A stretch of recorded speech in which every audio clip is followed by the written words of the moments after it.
Kristen, thank you so much for being on today. I am so excited to talk to you. You have no idea. I've been waiting for this moment. Thank you, Deanna. I'm looking forward to our conversation too. I think we're going to have a lot of fun.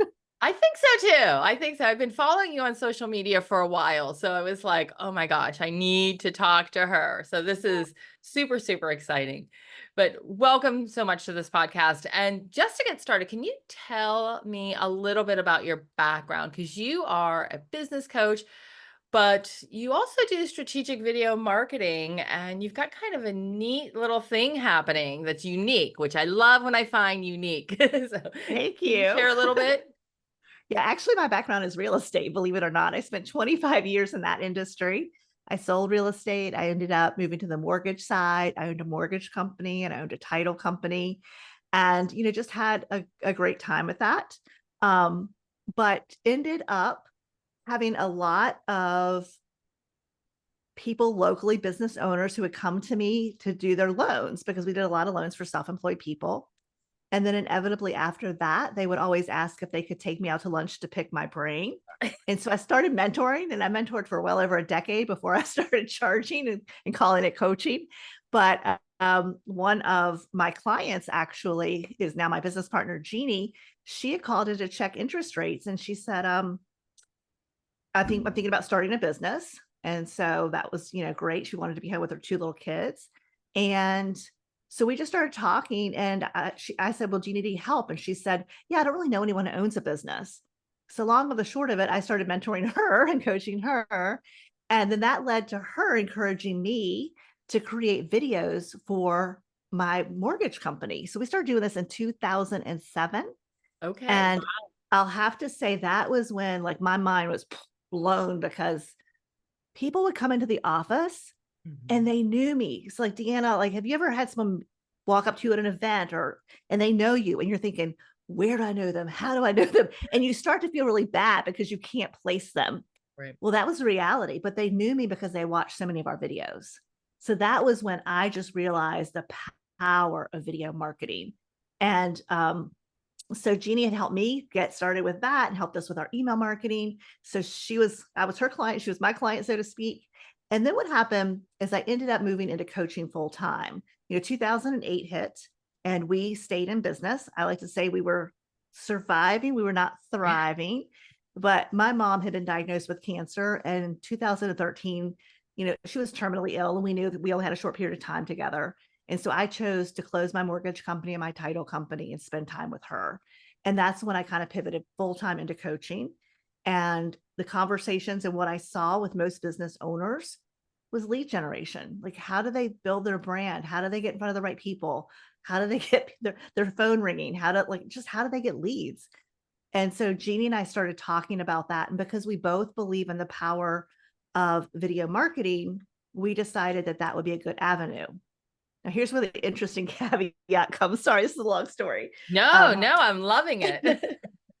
so, with Jeannie, when I was coaching her, we put together a focus group. And this is back when Facebook first had fan pages. It was when business owners, were still using the yellow pages, right? We had email marketing was coming on the scene, LinkedIn, and then blogging. Online businesses were fully engaged in those things, but local businesses, not so much. So Mhm. we put together a focus group to find out what business owners wanted to find out about those four topics. And then Jeannie taught classes, paid classes. She sold them out. She made great cash flow. But then what happened was everybody wanted her to do everything for them, set up my LinkedIn profile, post on my Facebook post, do my email marketing for me. So she got busy rather quickly. And at that time, she was still building websites. And I said, well, I've read about outsourcing overseas. Would you want to try that? She said, okay. So 16 years ago, we started outsourcing. And, I like to say that, if it could be done wrong, we did it wrong. I mean, we're definitely taken advantage of.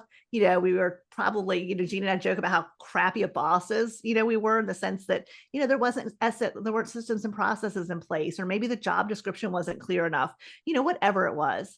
But she really stuck with it. And with coaching her, like that was really an interesting time for both of us. But what it made me realize was business owners, again, lead generation is their biggest challenge and not enough hours in the day.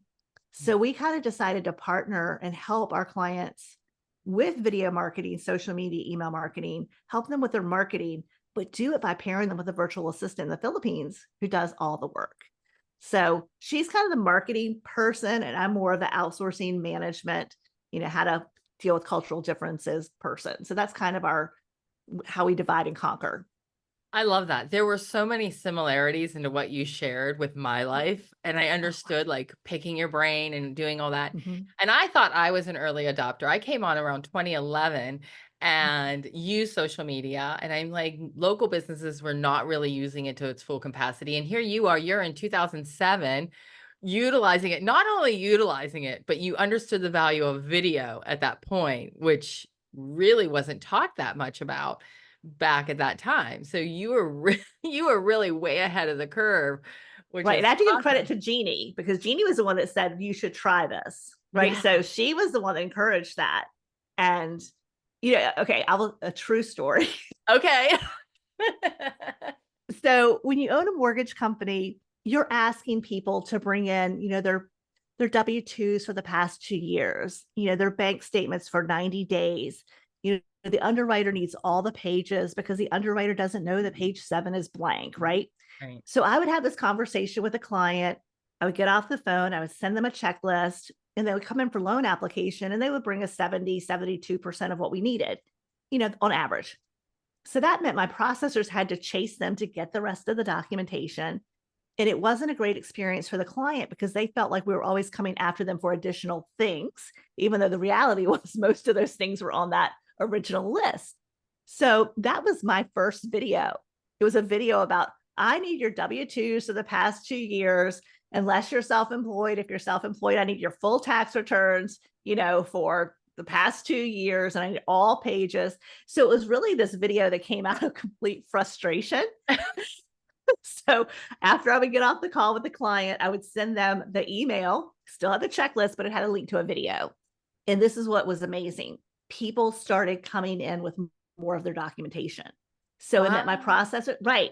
Because a lot of people learn by listening. Or if Yeah. you think about it, if you talk to the wife or the husband Mm. and you go over this list, and then the two of them are pulling documents together, the wife saying, "Oh, we don't need this page, it's blank." And the husband kind of remembers me saying, "Well, we need it even if it's blank," but they don't argue over it, or she goes, Right. "No, no, we don't need it," right? So Right. yeah. So what happened was that just really, I think, got everybody on the same page. It just was a great way to remind people of what we needed, but why we needed it.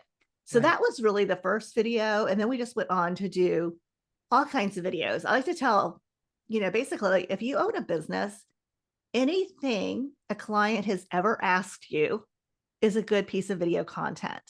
And the reason for that is if one person has that question, more people have it. And unfortunately, most of them don't ask it because they don't want to look dumb, right? I just remember a young couple who we were getting them, prepared to buy a home. And they wanted to know what was the difference in a home inspection and a home appraisal. That makes total sense. They sound very similar, right? Right. But sometimes we know our industry so well, and, we use all these, LTV for loan to value. Like, we know Yeah. it so well, we forget to stop and take a breath and think about that person who is experiencing something for the first time and Mm. really breaking down that information. So we really focus with our clients on all value-based content. I love that. And it's so important. And so many times people are struggling. They're like, I don't know what to create. And you Mhm. just nailed it. Like, what are the questions that you Yes. get all the time? And where are the frustrations that you have Yes. that you can help re-explain it in a video? I love it. I love it. So Thank you. now you are helping these business owners create video. You're partnering them with a virtual assistant. And that sounds so easy. But what does that process look like if I'm coming to you? Sure, absolutely. So, what would happen is we act as coaches. So, when we bring you on as a client, we are working with you. We have a training portal. So, there are some recorded videos, but we like to say that our program is more done for you and done with you. But we do have some educational things that we go over with you. And then what we're going to do is we're really going to work with you to figure out what is your marketing strategy? Like, what is the content you want to create? Who are you talking to? What style of video? Do you want to do talking head style videos, or would you rather create a podcast style video where you're interviewing? So we want to help them understand what content they're going to create. And obviously for YouTube, what their keywords are going to be so they can leverage SEO for YouTube. From there, we talk about what social media platforms they would want their virtual assistant to repurpose the content for. Would they want that, video to go out to their email list? I know you do email marketing, and I'm sure you have heard this a million times. You ask someone, do you have an email list? And they could say, yes, it's 600 or 6,000 people or whatever it is. And you say, when's the last time you emailed them? 6 months ago, a year ago, never, whatever it is, right? And Yes, so absolutely. yeah. And so for a lot of business owners, thinking about creating a newsletter or what to send out. So, by having that video, if you do a video every week or every other week, that gives you a fantastic piece of content to send out to your email list. Mhm. So we try to leverage that one piece of content in as many ways as possible. So in the process of helping the client with the strategy, we get to know them. And then we actually pair them with a virtual assistant. So we have an entire team where we interview and vet the virtual assistants to make sure they're a good fit. Then the virtual assistant has to spend 7 hours going through training on their own time. When they come out of that, they go into a paid internship for us. We want to make sure they are great at video editing. They're taking advantage of, AI tools for audio editing. We want to make sure that they really enjoy and are good at graphic design. They understand social media platforms. But above and beyond that, do they meet deadlines? Are they good at communicating? Are they really excited and passionate about what they do? So they have to work in a paid internship. Once they graduate, then they get to go to work directly for one of our clients.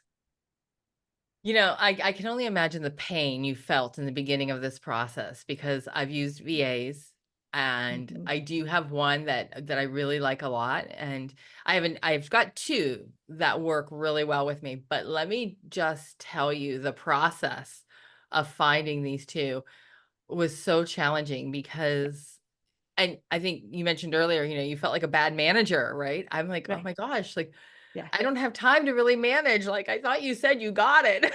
Right. Right. It's really, really hard. So I love this process because you're taking a lot of the legwork away from me. Like, now I don't have Mhm. to worry about trying to find the right one, making sure that the job posting is good, making sure that they understand it already. You're doing all that, which thank you. Like, that's Right. awesome. Thank you. Well, the other part to this is, as business owners, we're supposed to create systems and processes. And I love the saying, if you do something more than 3 times and it has more than 3 steps, you need to document it so you can delegate it. Well, in theory, that sounds fantastic. But how many of us are really good at that? And how many of us have the time? And how many of us think about it on a regular basis? Yeah. So that is the other thing that my business partner, Jeannie, is fantastic at is creating systems and processes around everything. So with her agency, there was an entire process for YouTube production. There's an entire process for podcast production. There's an entire documented process for social media production. So what happens is we're able to give those SOPs to our clients, and that's how they manage the workflow. Because it's really important to understand we lead people, we manage tasks. And if Yeah. the tasks aren't documented and you're not using project management software, so you have a system, it's really hard to keep up with all the moving parts and Mhm. making sure that the content's going out just the way you want it to go out. So that's the other thing. And it's been really funny because, in the beginning, because I've always had employees, I've always had businesses where we had staff. And a couple of things that really surprised me early on was when people would say, now that I have a virtual assistant, I feel like a real business owner, or I realize I can do much bigger things in my business now that I have this person supporting me and who is passionate and they bought into my vision. Like I know I can do bigger things and help more people than I ever imagined. So those were the things that I wasn't expecting.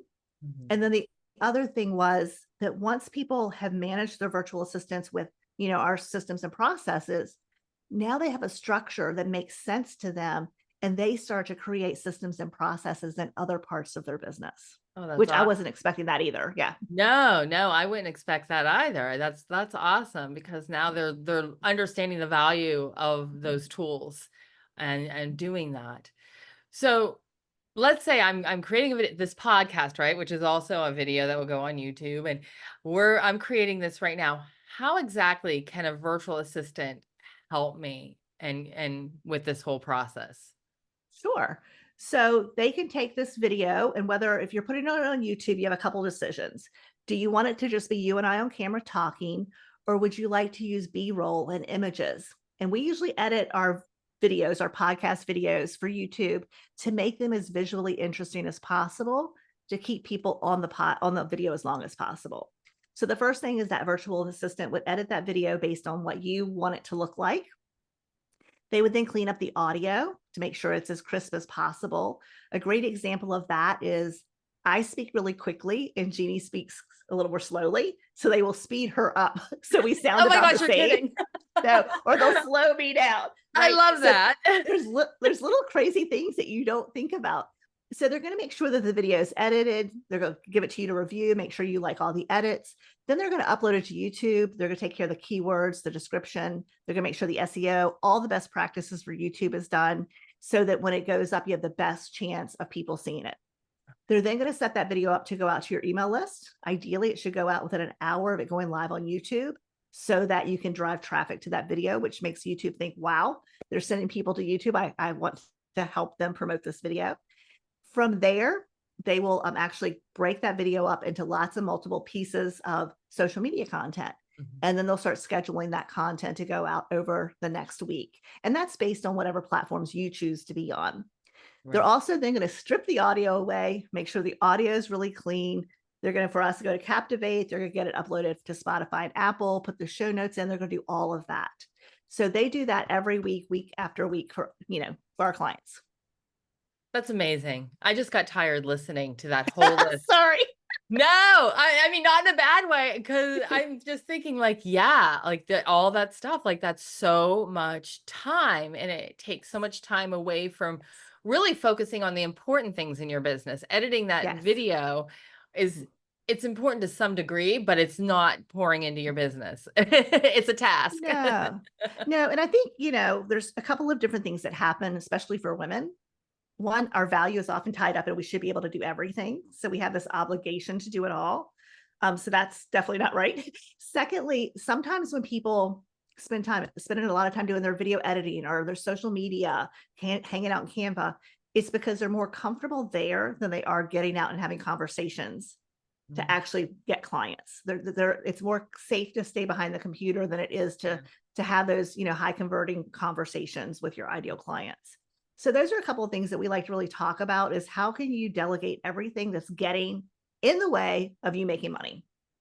Yeah, and that's so important. And I know when I first hired a VA, I was a little bit nervous Mhm. and but now I'm like, oh my gosh, I went from being overwhelmed doing a lot of simple tasks to now I'm like, oh my gosh, like I'm literally like working half a day and I'm on track. I'm like, this is Yeah, so crazy. Like I have so much extra right. time to do what I Yeah. want, whether it's Yes. it's get more clients or it's to go to the beach. I don't know. Whatever I feel Yes. like I can do.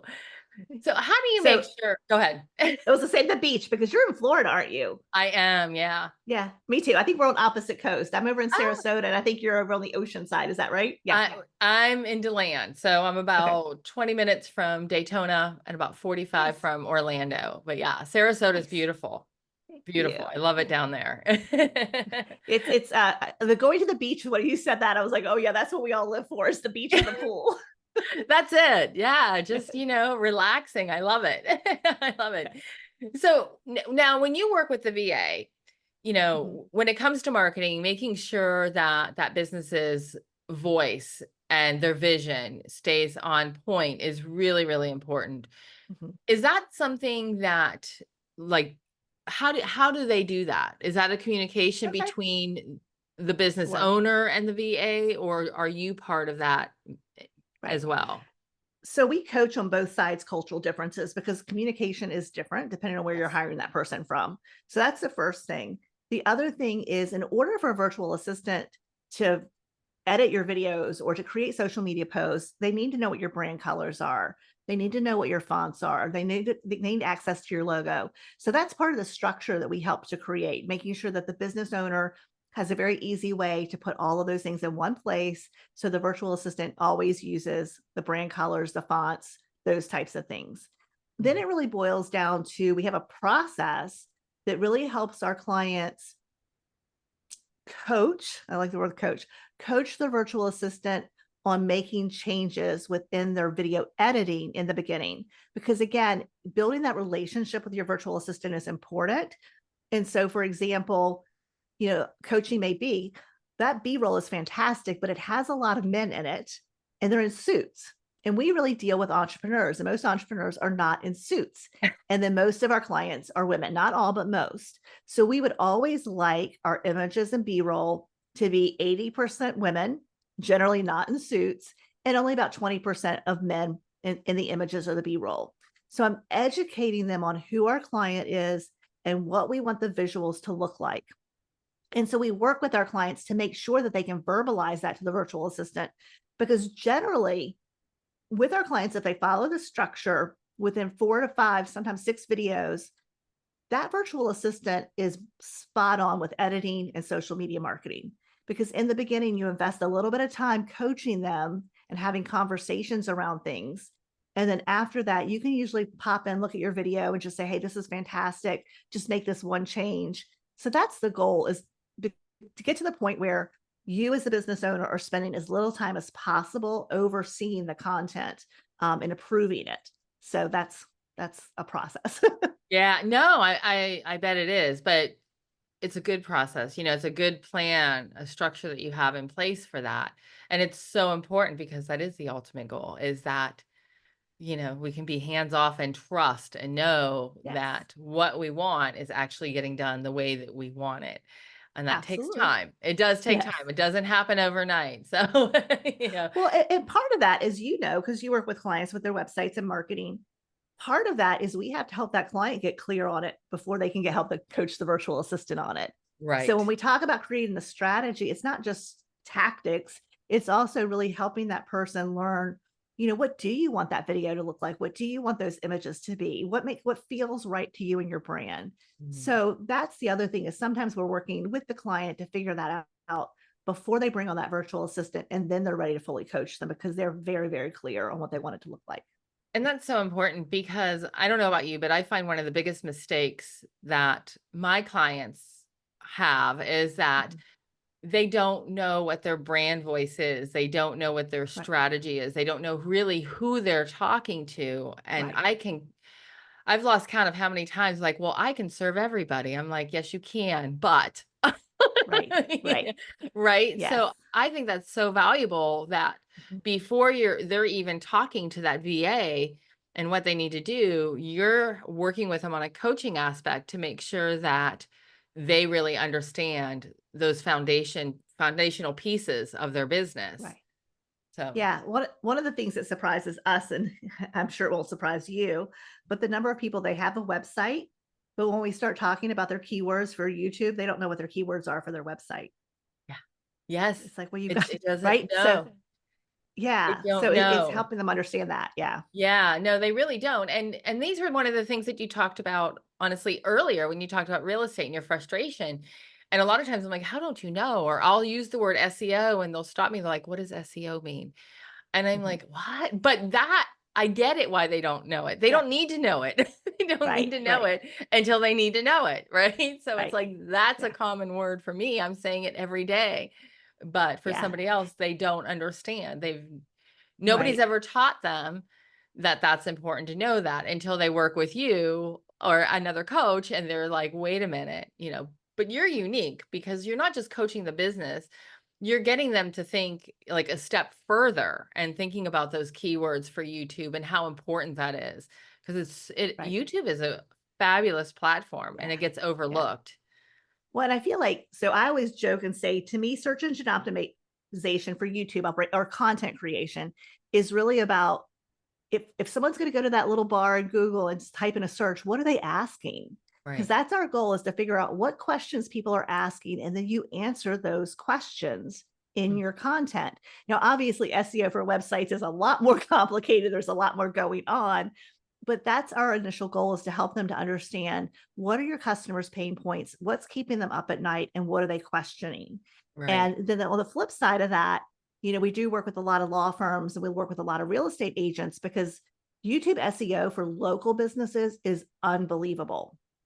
And with real estate, with people moving all over the place since the pandemic, you have so many more people, especially here in Florida, moving in.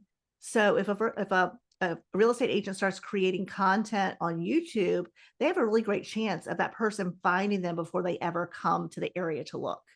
Mhm. So, and then same thing with lawyers, law firms. We have a couple of friends that own law firms, and they'll spend 40 grand a year on SEO for their website. So they spend money on it. Right. But the reality is, lawyers have a lot of valuable information. They're always the butt of the bad jokes, so, but the reality is, if you've been injured at work and you're up at 2 in the morning because you're in pain and you're scared to death about how you're going to pay your bills, if you're online searching and that lawyer pops up and they're just talking to you about how to keep a mileage record, and here's the process of the first step if you've been injured, and this Mhm. is how, why your employer pays, workers' comp insurance. So if you just find a channel that starts talking to you about all the things, when you actually make that call the next morning, you are already sold on that firm. Yeah. Which my next question was gonna be, why is video so important? But I think Yeah. you just answered it. Yeah, yeah. So we do work a lot with coaches and consultants, but again, we do work with real estate agents and law firms, because again, they're really starting to understand the local SEO. Right. But I think almost every business should create some sort of content, and video should definitely be part of that strategy. How important would you say is consistency in video marketing? So if I'm like, "Oh, I did this podcast," like, what does that look like? Can I do 1 a month? What Yeah. what does it look like? What's the best route? So we really talk about once a week is ideal. We do have some clients that do every other week, but they are consistent. But there is a trick to becoming consistent. So one of the things that we encourage our clients to do is have 4 to 6 videos fully produced. And when I say fully produced, I mean they're fully ready to go live on YouTube. All the social media content is set up. The emails are in the software, just waiting to get the button to send them out. Like everything's done before you go live with that first one. Because now you're 6 weeks ahead or you're 4 weeks ahead. Yeah. So you're not under that pressure. Plus, people feel this incredible amount of accomplishment because they are ahead on something, because most of the time as business owners, we feel like we're always behind. So Mm. that makes it easier, but really it just depends on the person. And sometimes, you have to start wherever you are. If someone said to me, I can only do 2 a month, I would say start there and build on it. I don't know someone's personal circumstances. Sometimes things are just hard in their life. But once they start doing the 2 a month and they get faster, then it's very easy to go to 1 a week. So ideally 1 a week. I think that I love that you share that because it's so important to have those ready to go. Mhm. I was ahead of the curve and had a family emergency Mm. in June, and for the entire month of June, I was not here. Probably the last week of May to the first week of July, Right. really did not do anything, and there is a gap in the podcast. If you go and you scroll, you're gonna see, but I was ahead before I went on a Mm. vacation that turned into, a family emergency of not being there, and Right. I was thankful that I at least had what I had done. I wish I Right. had more to avoid that gap, but Right. it's so important because, you don't know what's going to happen. It could be Right. work, it could be life, it doesn't Right. you don't know, and to have that buffer there where you're just ahead of the game and ready Right. to upload them, it's a Yeah. huge weight. Right. But on the flip side of that, you missing that 1 week isn't gonna make or break you, Yeah. right? So No. sometimes I think life happens, right? And so if something happens, you just reboot, get back on track. Yeah. And, when we talk about consistency, be as consistent as you can, but understanding that life happens. So that's really what we focus on. Absolutely. And I just made this comment the other day to another business owner that I was gone for a month and my father ended up passing away during that time. Sorry. And thank you. And so mentally I just didn't care. Like that was Right. not a priority Right. whatsoever. Being with my family was my priority. And I came back and I'm like, you know what? nothing skipped a beat in my business. And Right. so how many times are we afraid, like, oh, I don't know if I can go on vacation. I can't take Right. that time off, right? But you can. If you set up the systems, you Right. do what you're talking about, right? If you set those Yes. up, then you can. And when life happens, it's okay. Nothing is going to just explode and go away. It's Yes. still going to be there. So, Absolutely. Yeah. I think the other thing too is, I think, when you think about building a website, right? People are like, "Oh, I'm going to launch this website," and they just think like a million. I was listening to one of your other podcast interviews, like a million people are going to jump on that website right away, right? That yeah. doesn't happen. You launch your website, it's kind of anticlimactic, and now you've got to go hustle and promote your website, okay, or continue to create content for your website so it'll rank. Yeah. So I feel like for us, it's very important that the right client, that we work with the right client in the right program, because content creation like YouTube videos and podcasts, they are fantastic strategies, but they can take time Right. to really start to build traction. Mm. So, if you need, traction more quickly, we work with our clients to help have virtual assistants get them sales calls booked or to get them booked on podcasts so they can get in front of other people's audiences. So I think that's the other thing. You have to make sure that whoever you're hiring for your marketing or coaching, that they understand what your need is at that time. Because we all need to think about a long-term marketing strategy, but also you need to pay the bills right now. So that's the other thing is Jeannie and I are always thinking about what can a virtual assistant do to support the business where they are at this moment. Yeah. That's great advice. That's really good advice. So you have a freebie that you're giving away on your website right now, Oh, aren't you? yes, yes, yes. Can you So if tell you us go to about that? Yeah. Yeah. If you go to Six Figure Business Coaching, and that's the same as our YouTube channel, Six Figure Business Coaching, we actually .com, we actually have a free guide. It's called Double Your Income with a Marketing Virtual Assistant. So we're just talking to you about the things that a virtual assistant can do and what it would look like to have them support you in growing your business. That's awesome. Thank you so much for sharing that with everybody.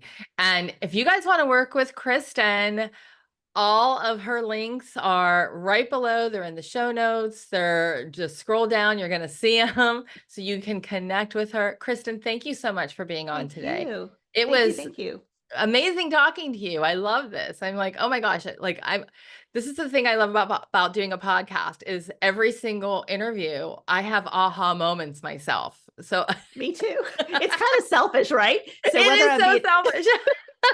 yeah, yeah, we have the two podcasts, and it's so funny because I just every week I'm so excited about what am I going to learn from these really smart business owners, right? What am I going to Yeah. learn today? And same thing when I come on as a guest, like for someone like your podcast, I'm always learning something from the host, whether it's how I want to do something differently when I'm the host, or we usually get to have a conversation before or after. And I realize that like you do Spotify websites, and Yeah. we're always looking for someone so we can refer those to you. Yeah. So Shopify, I said Spotify, That's Shopify. okay. Yeah, you're a podcaster. I knew what you meant.